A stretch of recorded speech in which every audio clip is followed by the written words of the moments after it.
Hello guys. तो आज हम लोग फिजिक्स का यूनिट 2 का हम लोग potential and kinetic energies in simple harmonic motion ये वाला टॉपिक करेंगे। इससे पहले वाले वीडियो पे हम लोगों ने differential equation of simple harmonic motion and it's solution किया था। अब इसमें हम लोग पोटेंशियल एंड काइनेटिक एनर्जीज को देख लेते हैं। जैसे कि हम लोग पेंडुलम का ही एग्जाम्पल लेते हैं। ये इसका पेंडुलम का मीन पोजिशन है एंड यहाँ पे ये ऐसे ऑसिलेट करता है। जब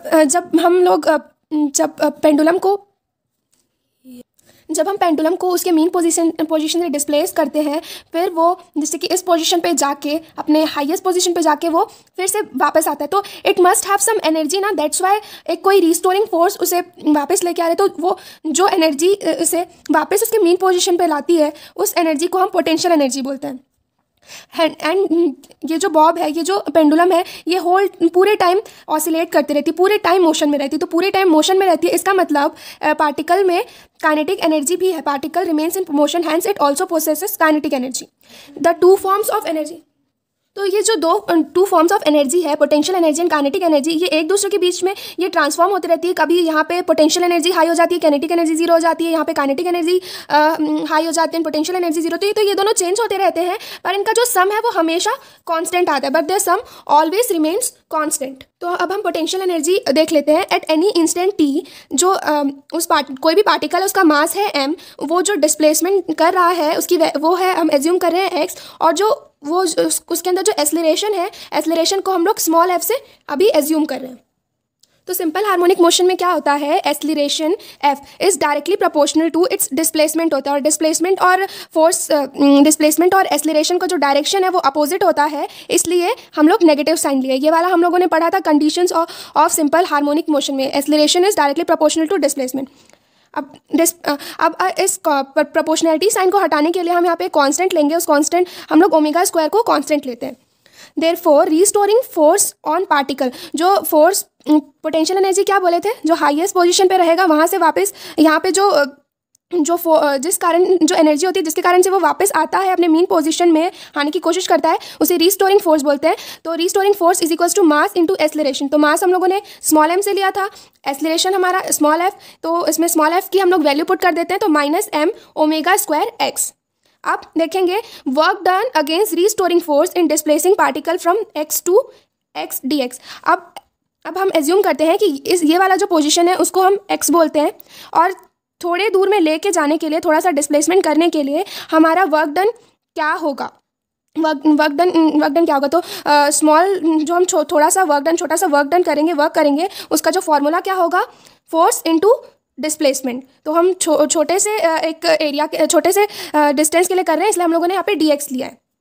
यहाँ पे नेगेटिव क्यों कर रहे हैं, क्योंकि रीस्टोरिंग फोर्स अपोजिट डायरेक्शन में लगता है, इसलिए यहाँ पे माइनस साइन लिए। और जो हमारा फोर्स का जो वैल्यू था वो माइनस ओमेगा स्क्वायर एक्स था, इसलिए ये दोनों माइनस कैंसिल होकर m omega square x dx आएगा। This work done is stored as potential energy in particle. ये जो वर्क डन की वैल्यू है, ये उस पार्टिकल में पोटेंशियल एनर्जी के तरह स्टोर रहता है।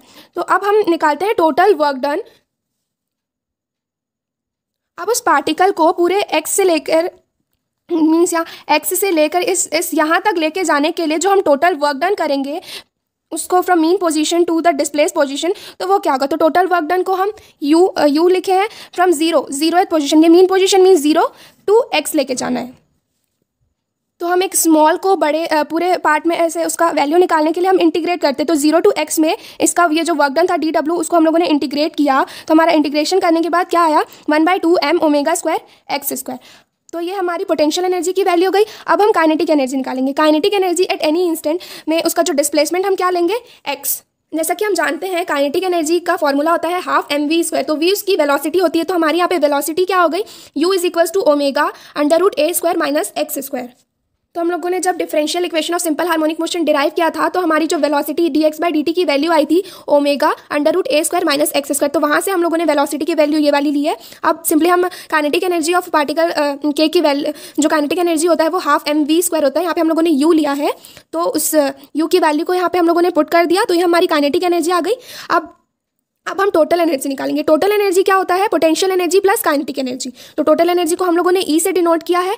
हमारा पोटेंशियल एनर्जी था half M omega square x square plus हमारा काइनेटिक एनर्जी है half omega m omega square ए स्क्वायर माइनस एक्स स्क्वायर। तो इसे हम लोगों ने थोड़ा इसे अंदर मल्टीप्लाई कर दिया है, तो ये एक्स स्क्वायर वाला जो टर्म है ये कैंसिल होके हमें मिला है total energy half M omega square ए स्क्वायर। तो ये हमारी टोटल एनर्जी की वैल्यू हो गई। अब हम नेक्स्ट टॉपिक करेंगे motion of a simple pendulum. तो सिंपल पेंडुलम का क्या है definition? If a heavy point mass, ये एक हैवी पॉइंट मास है, is suspended from a rigid support, ये जो सपोर्ट है ऊपर में एक rigid support, if a heavy point mass is suspended from a rigid support by a massless inextensible and perfectly elastic string, ये जो string है उसको क्या बोल रहा है? इसका weight नहीं होना, mass नहीं होना चाहिए, ये इनएक्सटेंसिबल एक्सटेंट नहीं होना चाहिए और एक परफेक्टली इलास्टिक स्ट्रिंग होना चाहिए, तब इसे क्या बोलेंगे? Simple pendulum. If a heavy point mass is suspended from a rigid support bye a massless inextensible and perfectly elastic string, it is called a simple pendulum. पर ये जो सिंपल पेंडुलम है ये एक आइडियल पेंडुलम है, क्योंकि practically हम लोग कहीं से ये हैवी पॉइंट मास नहीं ला सकते हैं और मासलेस और परफेक्टली इलास्टिक स्ट्रिंग जो एक्सटेंसिबल ना हो, ऐसा नहीं है। तो ये एक टोटली आइडियल डेफिनेशन है। प्रैक्टिस में क्या किया जाता है? जो हैवी पॉइंट मास होती है वो एक मेटालिक सॉलिड स्फीयर होती है, जिसे एक लाइट वेट और थिन बट स्ट्रॉन्ग थ्रेड से उसे एक रिजिड सपोर्ट से बांध दिया जाता है, उसे वहाँ से सस्पेंड किया चले जाता है। और जो ये स्फीयर होता है इसको हम लोग बॉब बोलते हैं। और जो ये स्फीयर है इसका जो सेंटर है वहाँ से यहाँ से सस्पेंशन से ये जो स्ट्रिंग है इस लेंथ को इफेक्टिव लेंथ ऑफ पेंडुलम बोलते हैं।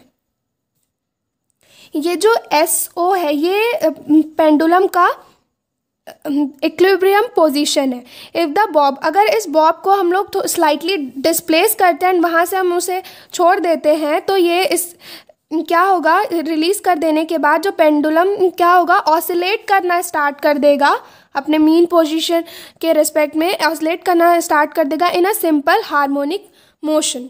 तो हम लोग एज्यूम करते हैं let effective length of the pendulum, जो ये लेंथ है इफेक्टिव लेंथ, उसको L एज्यूम करते हैं।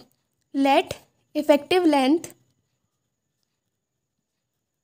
बी L, और जो ये बॉब है उसका जो मास है उसको हम लोग M एज्यूम करते हैं, और जो ये एंगुलर डिस्प्लेसमेंट है, एंगुलर डिस्प्लेसमेंट, इसे हम लोग थीटा एज्यूम करते हैं। तो जब इस बॉब को हम लोग डिस्प्लेस करेंगे तो इसके वेट के कारण, mg के कारण, एक रीस्टोरिंग फोर्स यहाँ पे आने के लिए एक रीस्टोरिंग टॉर्क एक्ट करेगा। उस टॉर्क का वैल्यू क्या होगा? टॉर्क इज इक्वल्स टू क्या होता है? फोर्स इनटू डिस्प्लेसमेंट, और ये नेगेटिव डायरेक्शन में एक्ट करता है रीस्टोरिंग फोर्स, इसलिए यहाँ पे माइनस साइन। तो हमारा फोर्स क्या होता है? फोर्स होता है मास इनटू एक्सेलरेशन। तो इस केस में हमारा फोर्स होगा मास इनटू ये जो ग्रेविटेशनल एक्सेलरेशन होता है ये mg माइनस mg इनटू हमारा जो डिस्प्लेसमेंट है वो क्या है? ये है हमारा डिस्प्लेसमेंट L साइन थीटा। इसमें पाइथागोरस थ्योरम लगाएंगे तो इसकी जो Pn की जो वैल्यू है वो क्या आएगी? L sign theta. तो ये हमारा टॉर्क का वैल्यू हो गया mg L साइन थीटा। अब यहाँ पे एक टर्म आएगा मोमेंट ऑफ इनर्शिया। तो सबसे पहले इनर्शिया क्या होता है? कोई भी बॉडी होती है उसके वो रेस्ट में होती है तो उसको हम लोग चेंज करते हैं। कोई भी बॉडी अगर रेस्ट में है या फिर मोशन में, और अगर हम लोग उसके स्टेट को चेंज करेंगे तो वो उस बॉडी के अंदर एक प्रॉपर्टी होती है जो वो अपने उस चेंज को होने से अपोज करता है, उसको हम लोग इनर्शिया बोलते हैं। तो मोमेंट ऑफ इनर्शिया क्या होता है? कोई भी बॉडी अगर रोटेशनल स्टेट में है और कोई भी बॉडी अगर रोटेशनल स्टेट में है तो वो उसके अंदर एक टेंडेंसी होती है उस चेंज को कि अगर उसमें कोई चेंज आ रहा है तो उसको अपोज करने का, तो उस प्रॉपर्टी को बोलते हैं मोमेंट ऑफ इनर्शिया। तो यहाँ पे भी हमारा जो ये बॉब है वो एक रोटेशनल स्टेट में है, वो बार बार उसी प्लेस में आ रहा है, तो उसमें भी एक अपोजिंग जो मोमेंट ऑफ इनर्शिया है वो लगेगा। तो मोमेंट ऑफ इनर्शिया क्या होता है? मोमेंट ऑफ इनर्शिया को I से डिनोट करते हैं और उसकी वैल्यू होती है ML स्क्वायर, ये हम लोगों ने प्रीवियस चैप्टर्स में पढ़े, प्रीवियस चैप्टर में दिया हुआ है moment of inertia I is equals to ml square होता है। तो अब हम एक टर्म आएगा इनर्शियल टॉर्क।